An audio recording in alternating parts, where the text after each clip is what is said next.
Namaha Namaste. Welcome to your 5 minutes of self-care. This week, I'd like to speak to you about a great word that I just heard at work today. And I almost forgot this word. It's tenacity. Being persistent, no matter what. Being determined, no matter what. And I will relate this again to change, embracing change. And I will relate this again for showing up for oneself and being disciplined. I explained last week how the quantum field works, how vibration, frequency resonates, how our thoughts and emotions and feelings have a specific frequency and they resonate out to the universe to attract to like. When you are on this journey, and it is not an easy journey because you will come across obstacles, you will feel sometimes lonely, and you will feel like being abandoned sometimes. It can trigger an existing trauma of the fear of being abandoned.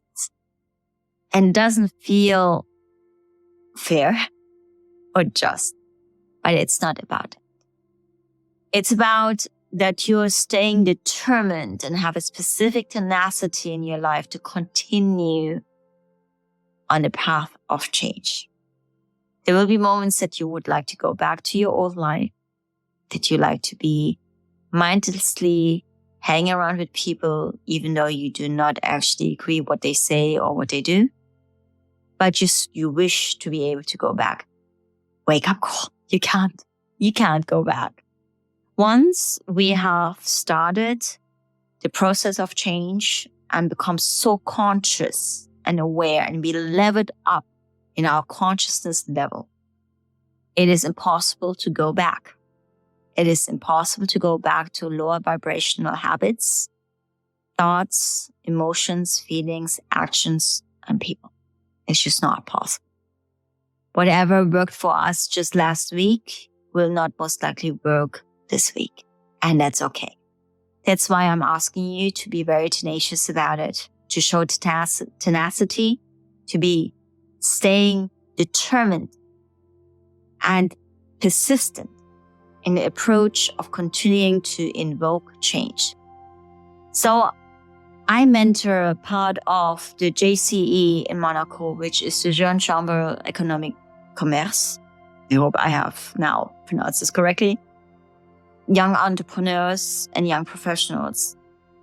And I spoken to my mentee last week and I said, implement every single day a new thing, something that is new, implement change.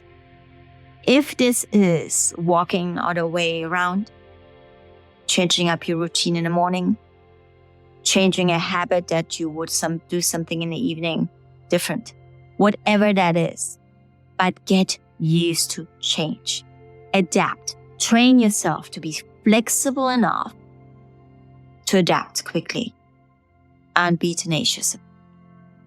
Because this is the way how we can train ourselves to be out of our comfort zone.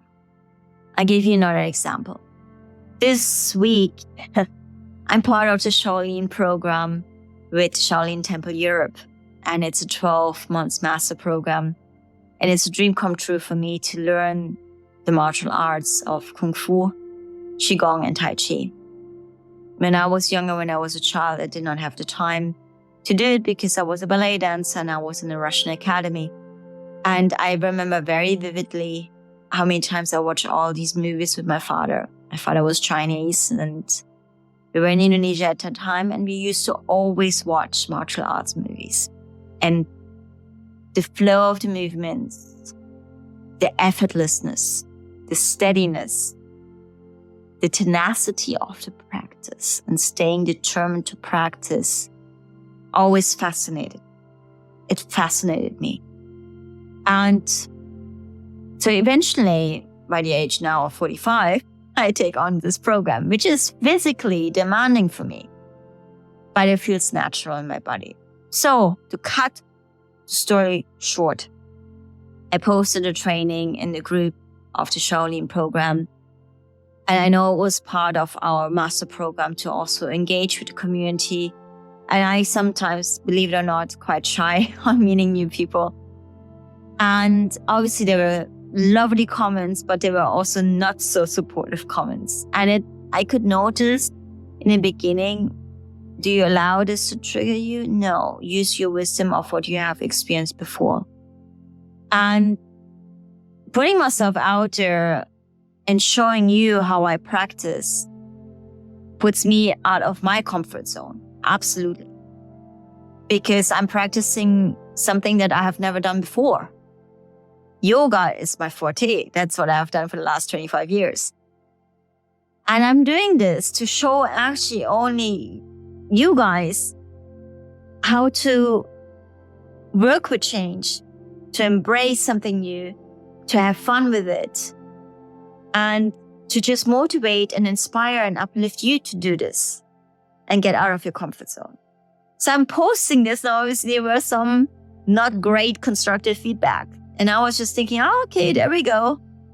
And I'm always asking myself, is this coming from a place of judgment or from compassion and discernment? And you know what? Who gives shit? Keep going. No matter what people think, what they say, keep going. Stay on the path. Have the tenacity, the determination, no matter what people around you say. There will always be people who say something, who have to comment, who have to judge. So what? They don't live your life. They're not in your skin. And I keep on saying that also to practitioners. You cannot assume that other people are on the same consciousness level. But yet again, you cannot brag about it, how conscious you are. It does not really matter. What matters is that you deal with your healing journey, your self-care routine, with your self-care practice and self-love within yourself, no matter what happens around you. So if this means that you're good with listening to music when you practice something because it brings you into the state of mind, a specific vibration, and it keeps you in a higher state of joy, then do it. But there will be moments where you need only silence and stillness, then do it. I find that the rigidity and sometimes what people say around you and how important it is, what external circumstances how they will actually determine your life. It's not necessary. This whole journey is looking within. I'm being tenacious about it, showing perseverance, resilience, all for life, fun, joy. And however you express this, if your face is serious, but you still feel light at heart, so what? Who cares? And this is something that no one is in your skin. We cannot assume that I know how you feel or that you know how I feel. Or if we know of each other what we have experienced in our lives. And all of us have experienced trauma. And we're not here to judge or determine on what conscious level you are at or I am at. It does not matter. Because if this is really the key that we have to brag about, how conscious every person is and how the other person is a higher level healer, and it does not matter. And that's what I also always tell fellow practitioners. Do not give unsolicited advice unless you're being asked. And what I'm just here doing is to give you an experience and share with you my own experience walking the talk myself. And there's so many times where I still catch myself, oh wow, I just got judged. But then I look within, I'm like, yeah, because you have remnants of that judgment within yourself. Always starts in ourselves. Tenacity this week. How can you show perseverance, resilience, determination, persistence?